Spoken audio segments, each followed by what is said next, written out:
அனைவருக்கும் வணக்கம். இன்னைக்கு மார்கழி 1. அந்த மார்கழி மாதத்தோட முக்கியத்துவம் என்ன? தனுர் மாதத்தோட அதாவது மார்கழி மாதத்தோட சிறப்புகள் என்ன அப்படிங்கிறத இந்த பதிவில் பார்க்கலாங்க. காயத்ரிக்கு மிஞ்சிய மந்திரம் இல்லை, ஏகாதசிக்கு மிஞ்சிய விரதமும் இல்லை அப்படிங்கிறது பழமொழி. இந்த விழாவில் சொர்க்கவாசல் திறப்பு அப்படிங்கிறது முக்கிய நிகழ்ச்சியாக இருக்குது. தமிழ் வருஷத்தோட 9வது மாதம் மார்கழி மாதம். இந்த மாதம் தனுர் மாதம்னு சொல்லப்படுது. இந்த மாதம் முழுவதும் அதிகாலையில் எழுந்து குளிர்ந்த நீரில் குளிச்சுட்டு வீட்டு வாசலில் வண்ண கோலம் போட்டு இறை வழிபாடு செய்வது வழக்கமாக செய்கிறாங்க. சுத்தமான காற்றை சுவாசித்து உடல் நலனை பேணும் பொருட்டு அதிகாலை வழிபாடு இம்மாதத்தில் நடத்தப்படுகிறது.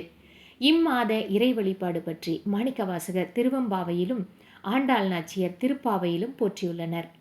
அதிகாலை வழிபாட்டில் கோவில்களில் வேதங்களுக்கு பதிலாக திருப்பாவை, திருவெம்பாவை, திருப்பள்ளி எழுச்சி, ஆழ்வார் பாசுரங்கள் பாடப்படுகின்றன. மார்கழி மாதத்தில் இந்த மாதத்தில் மிருகசிரீட நட்சத்திரத்தில் மார்க்கண்டேயர் பிறந்தார். எனவே மரணத்தை வெல்லும் மாதம் மார்கழி என மார்க்கண்டேய புராணம் குறிப்பிடுகிறது. மிருத்யுஞ்ச ஹோமம் செய்ய இம்மாதம் சிறந்ததாக கருதப்படுகிறது. இந்த மாதத்தில் திருவாதிரை, வைகுண்ட ஏகாதசி, அனுமன் ஜெயந்தி, பாவை நோன்பு, திருவெம்பாவை நோன்பு, படி உற்சவம், விநாயகர் சஷ்டி விரதம் போன்ற விழாக்கள், பண்டிகைகள், விரத முறைகள் பின்பற்றப்படுகின்றன. திருவாதிரை திருவிழா மார்கழி பௌர்ணமியை ஒட்டிய நாளில் கொண்டாடப்படுகிறது. இவ்விழாவானது சிவபெருமானின் வடிவமான ஆடலரசன் நடராஜருக்கு கொண்டாடப்படுகிறது. இவ்விழா பற்றி திருஞான சம்பந்தர், திருநாவுக்கரசர், மாணிக்கவாசகர் தங்களது பாடல்களில் குறிப்பிட்டுள்ளனர். தமிழ்நாட்டில் சிதம்பரத்திலும் உத்திரகோச மங்கையிலும் இவ்விழா சிறப்பாக கொண்டாடப்படுகிறது. திருவாதிரை களியும் 7 கறி கூட்டும் இறைவனுக்கு படைக்கப்படுகின்றன. திருவாதிரைக்கு ஒருவாய் களி என்பது பழமொழியாகும். வைகுண்ட ஏகாதசி மார்கழி வளர்பிறையில் கொண்டாடப்படுகிறது.